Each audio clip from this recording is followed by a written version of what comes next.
I will talk a little about the FPSO startup in the North Sea. The challenges between North Sea and the rest of the world is not that different. There is some rules you have to apply to, but otherwise startup is similar all over. No, I think I pushed the wrong button. The content of the presentation will go through some regulatory challenges. We need in North Sea, we need what is in Norwegian is SUT, Acknowledgement of Compliance in English. In the UK, we need safety case, and you heard previously today that they've changed some rules, probably to save money. Every time something is changed, things have a tendency to become more expensive, but that's a challenge we have. Challenges in startup, how to prepare for a successful startup. Harsh weather, is weather important? No, you just took the watch or clock away, so I can't see the time. And then we talk about interface, which is can sound boring, but it's very important. That's where we do most of the mistakes. It's between, not inside. Effective startup, how do I achieve that? And I will talk a little bit about operational experience and see if I have some lesson learned. The regulatory challenge. When we are starting a FPSO, we need to apply with the regulatory. We have a challenge to meet all regulatory requirements. We need to make sure that what we build, what we start to operate, want to operate, is also, it's safe to operate, is efficient and economical to operate, but we also need to be allowed to operate it, which means that we have to follow and we need to get approval for starting up. So which rules shall we follow? I have made what I call a regulatory pyramid. On the bottom, it's always easy to get yards and suppliers to recognize these. These are the international engineering standards. API, ISO, tells us how to build equipment, how to test equipment. ASTM, ASME, you have all heard these abbreviations. That's the easy part. The next part is field-specific requirements, including the design basis. All fields are similar and different. There isn't two fields that are identical, but all of them have oil and gas. In the beginning, we are told that there is only traces of sand and no water. So where the water comes from, it's surprising. But they all behave differently. And we have also different densities of the oil, of course. So we have to make sure that what we build, what we want to use, can handle what will come up from the underground. And of course, when we do the design, we don't know the field data exactly because that's based on initial tests some years ago. So it's not always. Sometimes you see that the design basis or the reservoir data is the last information you get during the conceptual phase. And then we have the normative rules on top of the field-specific requirements. We have the DNV, the SOLAS, and then we have what we in Norway is very fond of, the NORSOK. When you say NORSOK outside Norway, most people get scared because I think it's increasing cost. It seems like it is increasing cost. The intention is quite opposite. It's an attempt from us to make something standardized. I think we have failed a little bit in educating the rest of the world. But still, if you're going to operate in Norway, and also if you're going to operate in UK or anywhere in the North Sea, or which also include Denmark, NORSOK is a very good start for getting something that you will be allowed to use. It's not completely Norwegian, although it sounds like it. is based on the international standards. It's more or less interpretation, is how to do it. And as I said, the intention is to make things safe and cheap.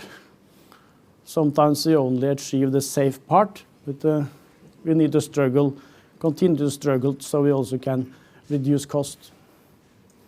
And on top, we have the PSA, Norwegian PETIL, Petroleum Safety Association, which we need their go-ahead before we can open the well, start producing oil, and then make money. PSA, PETIL in Norway, located in Stavanger. They have, for this year, their main focus areas are safe late life, lot of Norwegian installations, both FPSOs, floating and fixed, are becoming old. They started in late 60s or the early 70s. The intention was to use this platform for 10, 15, 20 years. Now someone is approaching 40. And we need to make sure that it's still safe to use. We are going further up. You have seen a picture today of Goliath, which is almost on the North Pole.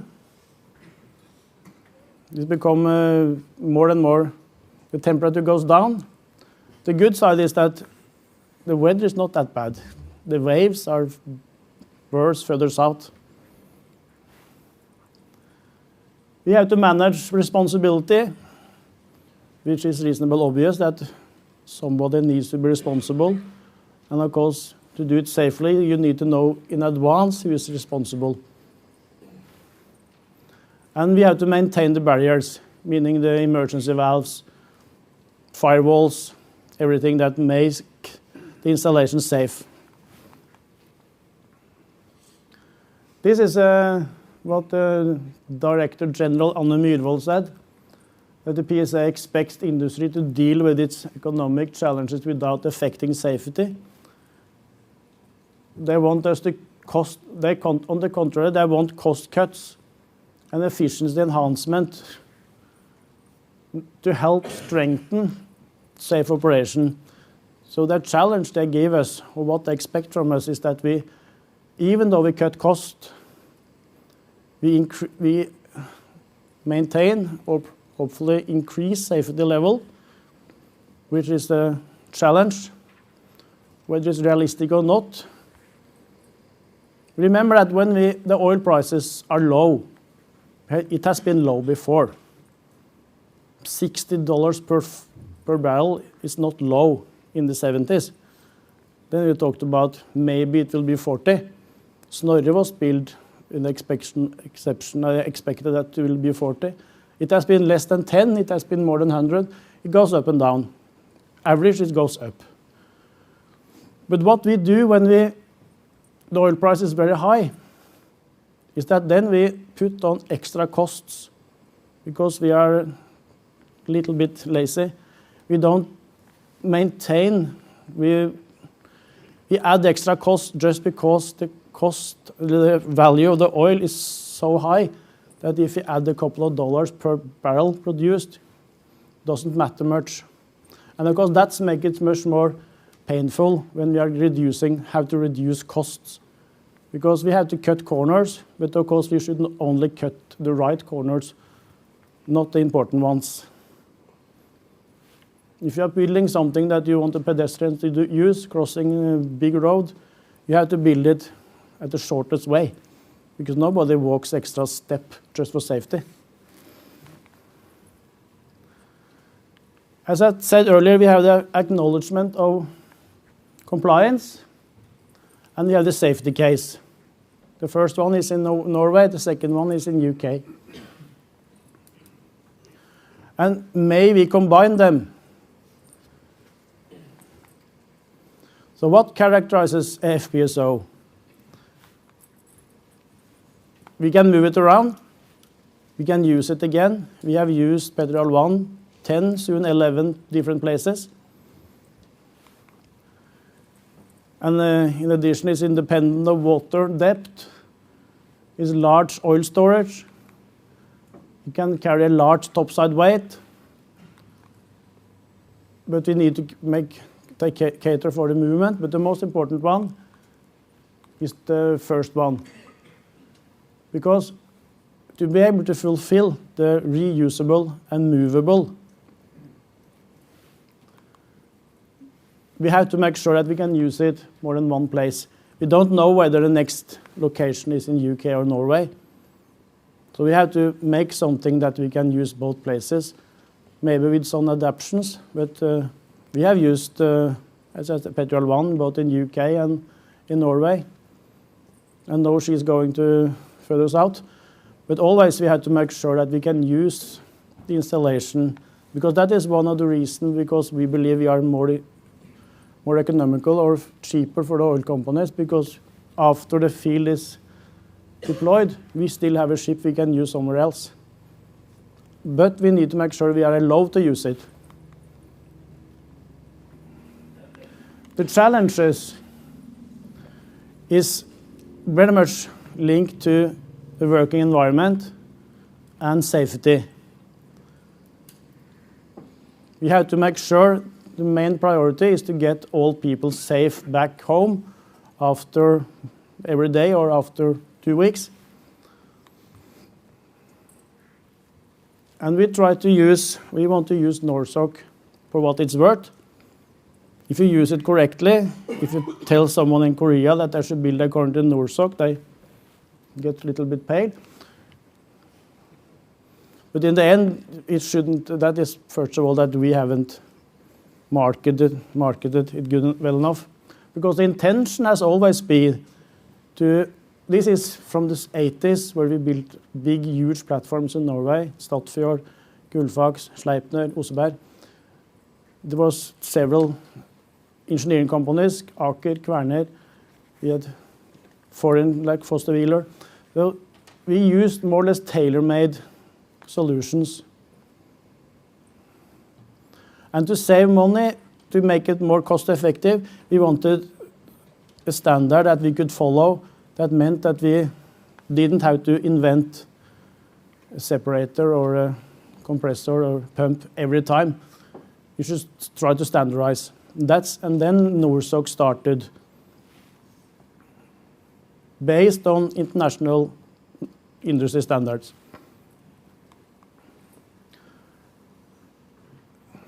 I don't think I will read through this for you, but you can find this on the internet on going into the NORSOK.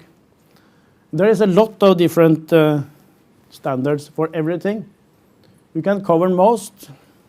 For instance, with piping, you can use NORSOK for piping, just using their tagging system for the piping. You have what you need for piping.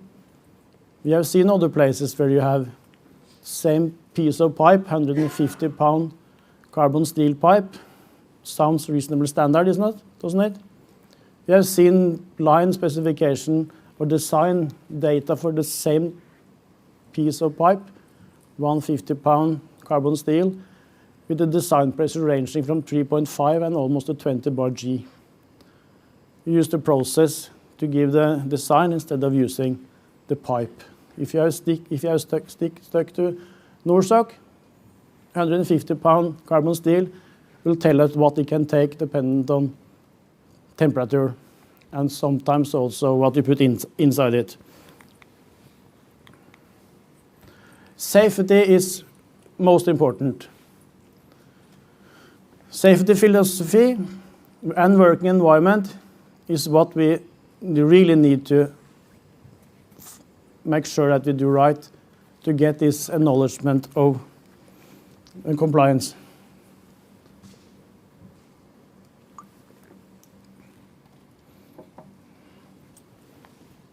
And where it's possible, we want to build something inherently safe. We want passive protection to be prioritized above active protection. And to avoid accident, we said that to reduce the probability of an accident to happen is more important but to limit the consequence. First, we should try to avoid it, and then we should limit the consequence. And as I mentioned almost a little bit earlier also, that you should make the easier way also the safer way.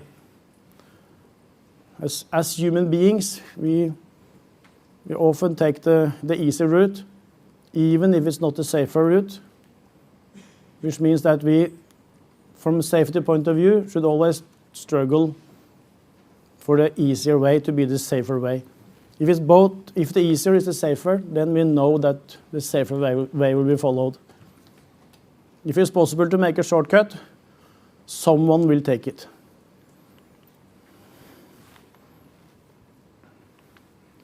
And startup, and to avoid shutdowns, starts very early. It starts in the beginning of the conceptual development. It starts in the engineering phase. We need a safe and functional design. We start with the design basis on top, and we follow the as low as reasonable practical route around. And you see here, you will have access to this one after the conference. So you can look in, if you want to look into it in more details. We start very early with the working environment analysis. The most important thing is to get people safe home after their 2 weeks or 1 day, which means that we have to make it possible for them, make it easy for them to work safely.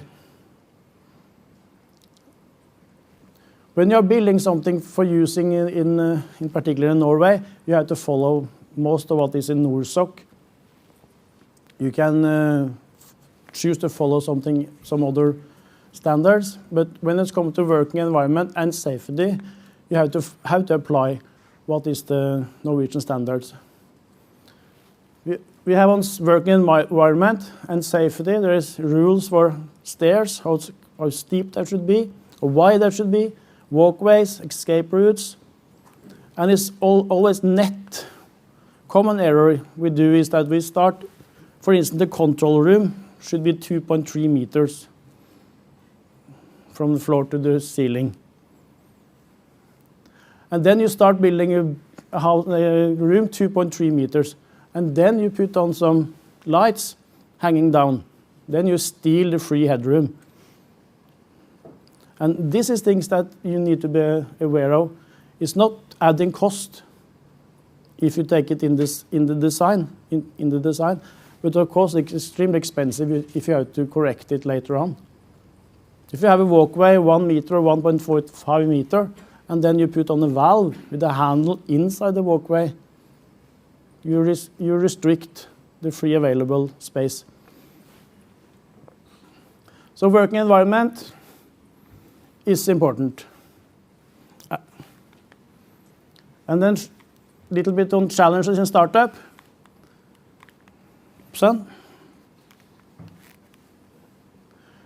The main objective of a startup is to ensure a safe startup and flawless continued operation. Startup is the beginning of production, but also the end of everything upstream, the end of the preparation for operation and of the project.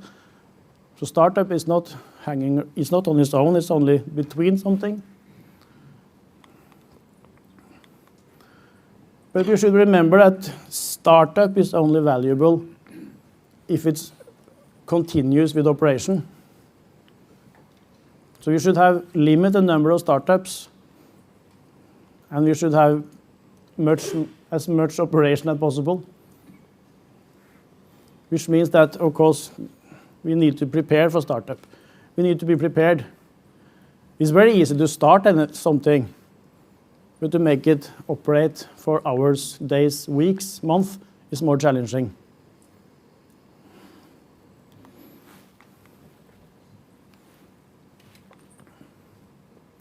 Operation and operation support should be involved in design. This is how I think that we can make a successful operation. Get operation experience into the design. Operation knows what went wrong the previous times. They know what is important. We should design the ship or the FPSO as one single unit using the same set of rules all over. Make sure we can do maintenance. This comes also to working environment.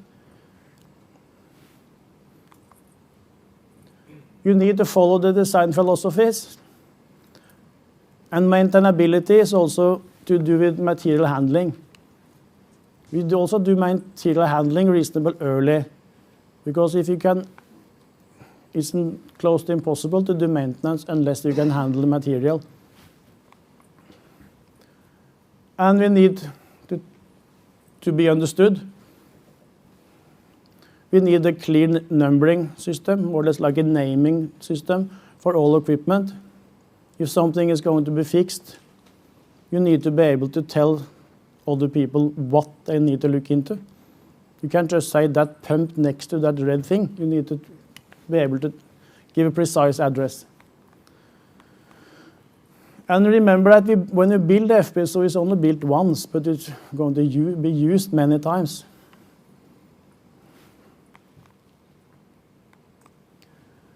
So before we do the startup, we have a startup certificate telling that now everything is someone that do the startup, some startup manager tells the people on board or the operation installation manager that now we are ready to start producing oil. And before we can do startup, we need mechanical completion. You can't start something that is not put together. We need to commission it, make sure that it's working the way it is intended. And when it's commissioned, it will be handed over from project or commissioning to operation.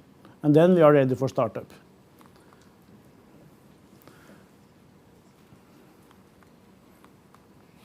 And one important thing of startup is to avoid shutdowns. So we also want and need a proper shutdown system.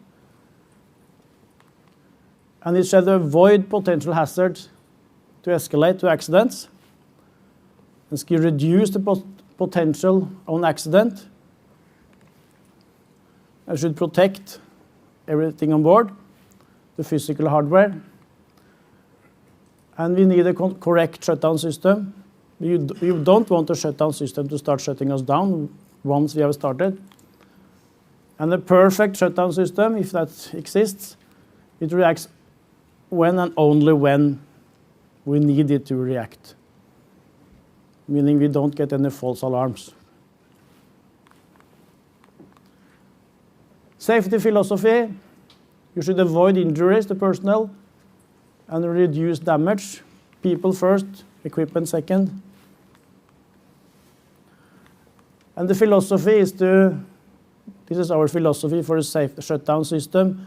You should accident will be handled at the lowest possible level. We shut down what we have to shut down, but nothing more. You should avoid cascading. If you know that something will initiate a shutdown down the road, stop it immediately. Don't wait for the control system. That will reduce the safety level. And we want a common system for the FPSO. We don't want to split topside and hull. We want FPSO to be one common unit. And we have 3 different levels. The highest is the worst, of course, that is abandoned ship. And we have emergency shutdown system, which is first of all to protect installation and people, and the process shutdown to protect equipment. And you should never send signals upwards, you should only react downwards. And what we want to achieve is safety by simplicity. We hope that it will be easy to do it safe.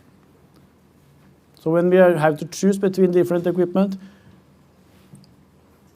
we choose the most easy to operate and maintain option. So as I said earlier, make the easier way the safer way. Layout for easy interface. Large modules, this is how we can build it to reduce the interface. And then your layout to safe operation, easy maintenance access. If you make it easy to do, people will do it safely. Material handling, you want to avoid lifting when we can. And there is no conflict between safe and maintainable layout. And then weather. Normally you plan for hookup installation in the summer, but for some reason you often end up hookup and installation in the fall or in the winter. And this is how it could look like to the left, and it could look like to the right. And this is if it comes up. This is Petrojarl 1.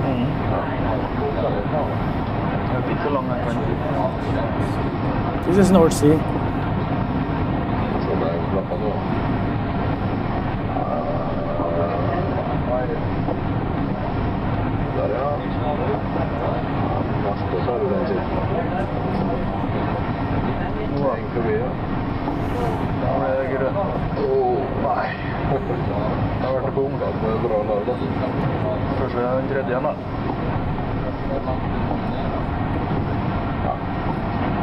Ja. Så.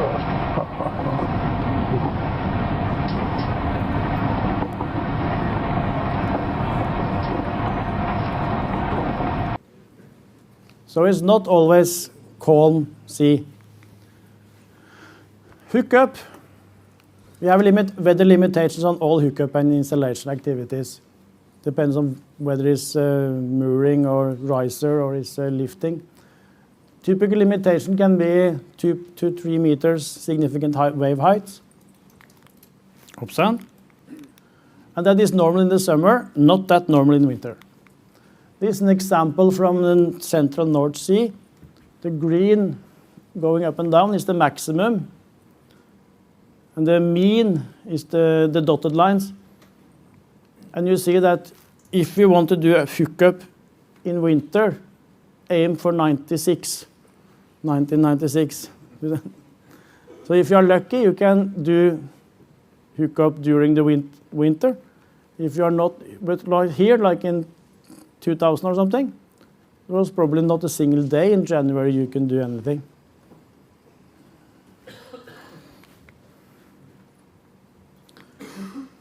Interface, integration, also important. To have interface, as I said, is very easy.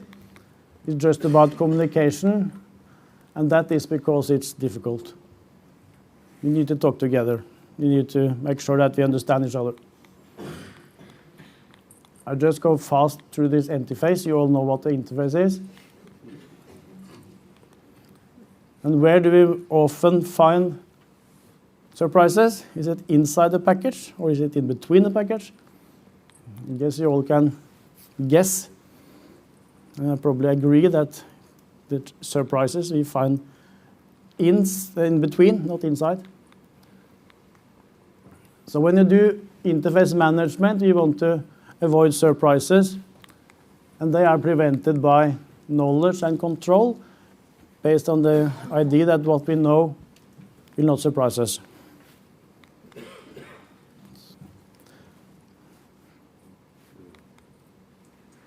Some experience, operational, layout to ensure safe material handling. I focus on material handling and working environment because I believe that is important for the operation and safe operation and safe maintenance. You should study the layout, material handling, make sure that we don't have to lift always, see how the process flows. Very often we look at the process flows and forget the maintainability. Sometimes you have to find some compromise between process flow. Sometimes it's better to move a molecule or gas instead of moving people around. And can we make them compete or to make them cooperate, or do they compete? Layout and material handling, they cooperate. Process flow sometimes suffers. But process flow you can do inside pipes, and that's CapEx, not OpEx. Some difficult, this one. So we should limit lifting. We should move horizontally when it's possible, and lift if it's necessary. Most accidents happen, a lot of accidents happen during lifting. So if we can avoid a reduced lifting, we will make life safer on board. Do you think it's easy to lift something here or move something horizontally with all these stairs? And we have to, during the building and the modification, first of all the building, when it's new, we need to ensure that we have the design intentions in construction, and that we follow it. We should avoid pitfalls by controlling the interface, and we have to maintain focus during operation and modification, also during construction. The intention is always very good, but in the end it's the result that counts. This is typical, maybe what we shouldn't. This is not very good. You have a pipe here, it's difficult to move around.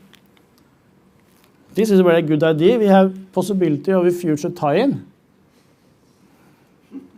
What will then happen with the walkway? So preparation for startup. This is an example of a commissioning punch list. In real life, there is punch lists. There are punch lists. In theory, it shouldn't be. So we have to make sure that we know what is not completed. We have to be precise. This is not difficult, but it takes a lot of work. To be ready for startup, we need all this to happen. We need the product, meaning the FPSO. We need the work processes, meaning we need all the procedures, and we need the organization that can operate safely. We need to educate them. We need to learn them how to use it. This is, as you say, this is what we call some lesson learned. This is another example of a narrow transport route that makes it a little bit challenging to move things around there. And it's not that flat, it's some bumps somewhere. This is the same stair.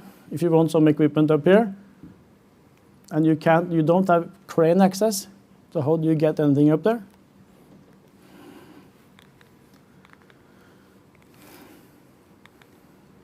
So summary, prepare design from start based on the philosophies we have, design philosophies. We should include lesson learned. We should listen to experienced people, try to include future errors, avoid future errors. Development isn't that to do new mistakes, not repeat old ones. And we should define the design principle all the way through construction. And of course, the most costly mistakes we do early and we correct them late. The first obstacle is the most detrimental. And there was one I missed here. And you see, forklifts, they are very good for material handling, but they are not very good for climbing stairs.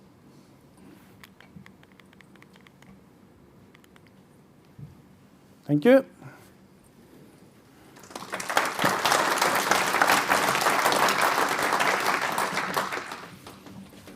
Ketil, thank you very much. Any questions for Ketil following his presentation?